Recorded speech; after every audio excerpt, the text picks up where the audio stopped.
Pedro y Carlos analizando textos narrativos y poéticos. Algo sobre la muerte del mayor Sabines. Estructura externa. Título: Algo sobre la muerte del mayor Sabines. Género: poesía. Dentro de la estructura interna encontramos 4 niveles. El primero, nivel fonológico, nivel sintáctico, nivel semántico y por último, nivel lógico. Con el nivel fonológico vamos a analizar el poema Morir es retirarse. Este poema se compone de 14 versos dividido en 4 estrofas, 2 cuartetos y 2 tercetos. La composición métrica de la primera estrofa es endecasílaba en sus 4 versos. De la segunda estrofa es endecasílabo, endecasílabo, eneasílabo y eneasílabo. La tercera estrofa en endecasílabo, decasílabo y endecasílabo. En la cuarta estrofa es decasílabo, endecasílabo y endecasílabo. El ritmo que predomina en el poema es en las sílabas 2, 6, 8 y 10. La rima en el poema es consonante, donde lo encontramos con A, BA, BA, BA, BC, DC, DC y D. En el nivel sintáctico se analizará el poema llamado Padre mío, Señor mío. En este nivel se pretende encontrar un yo poético. En este poema se dirige a un sujeto llamado Padre, donde se destaca con letras amarillas, de quien se habla en el primer verso con los adjetivos de tierno y fuerte, subrayados con color verde. En la tercera estrofa se utiliza el verbo amar, subrayado con color rojo, donde el yo poético describe las características que ama del sujeto. Esas características son subrayadas con color azul. Y por último, en la última estrofa se emplean 2 verbos, llamando y tirando, los cuales están subrayados con color rosa, los cuales se interpretan como desesperación para encontrar el sujeto.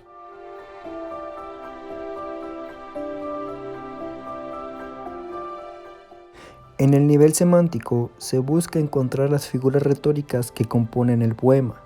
Jaime Sabines en este poema emplea la aliteración, hipérbaton, polisíndeton, metáfora y la hipérbole, haciendo un gran énfasis en la muerte y en cómo la interpreta él. Es un mal sueño largo, una tonta película de espanto, un túnel que no acaba. Poema titulado Es un mal sueño largo. Y por último, en el nivel lógico, encontramos que un texto siempre suele estar formado por isotopías, las cuales son acoplamientos de campos semánticos. Un campo semántico es un grupo de palabras que están relacionados por su significado y que comparten la misma categoría gramatical. La primera isotopía encontrada en el poemario de Jaime Sabines es padre, la cual la relacionamos con la palabra viejo, enfermedad, soledad, amor, familia, dolor y muerte. La segunda isotopía es sueño, la cual la relacionamos con destino, morir, paz, relajación, desespero y volar. La siguiente isotopía es la palabra muerte.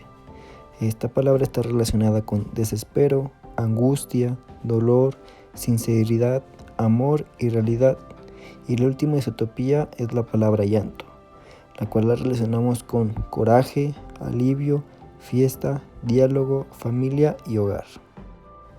Para terminar con este análisis, voy a concluir con la interpretación. La obra de Jaime Sabines, Algo sobre la muerte del mayor Sabines, ha sido una de sus obras más populares, y no es para menos, ya que en esta obra es un escrito en el que su padre es quien protagoniza cada poema escrito. Se plasma el dolor de Jaime por la muerte de su amado padre. Logra transmitirnos el gran sentimiento que tiene por el fallecido. Entre los versos de Sabines, pide a su padre que se levante de la muerte para estar con su amada familia. Para poder haber realizado este análisis de textos poéticos, cito a Elena Bernstein en su Diccionario de Retórica y Poética y al libro de Análisis de Textos Poéticos del maestro Jesús Alberto Leiva Ortiz. Para continuar con nuestro trabajo, vamos a hablar del análisis estructural de la novela de Pedro Páramo.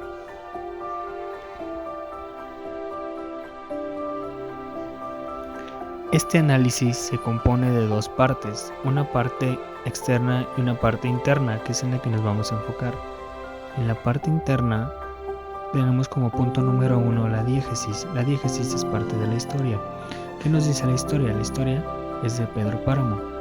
En la diégesis encontramos que Juan Preciado va en busca de su padre Pedro Páramo. En el punto número 2 nos encontramos que hay funciones. Estos tipos de funciones hay de dos tipos. Encontramos las funciones cardinales y las funciones catalíticas. En las funciones cardinales nos encontramos que está dividido por 4 partes.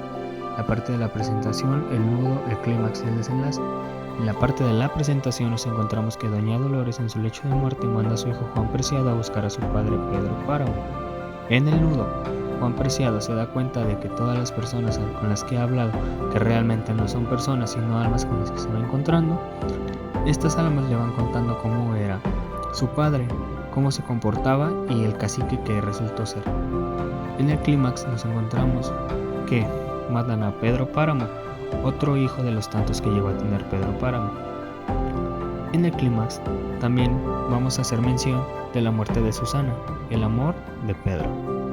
Y en el desenlace encontramos que Abundio, un personaje que aparece al inicio de nuestra historia, mata a Pedro Páramo, mientras un personaje secundario estaba presente. Este personaje, Abundio, mata a Pedro encajándole un cuchillo. Pedro está gravemente herido e intenta caminar y poco a poco se va desmoronando como si fuera un montón de piedras. Nos encontramos entonces con las funciones catalíticas, que sería el punto número 2.2. En las funciones catalíticas nos encontramos que tenemos a los personajes. Tenemos dos tipos, principales y secundarios.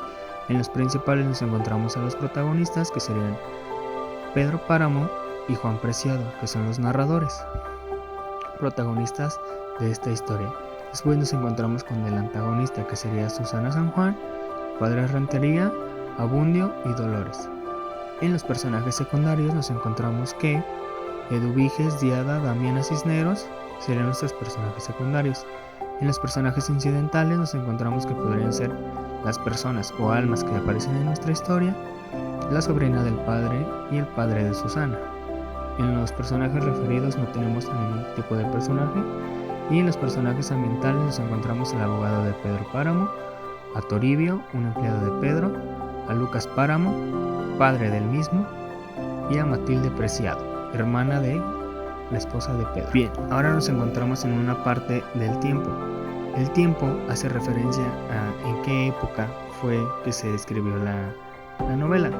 Aquí encontramos que la historia puede estar representada en la época de la Revolución Mexicana, entre 1910 y algunos años de 1920-1930, por el tipo de narración que se hace y el tipo de historia que nos cuenta. Encontramos que el lugar se llama Comala, que es un poblado donde el escritor Juan Rulfo vivió.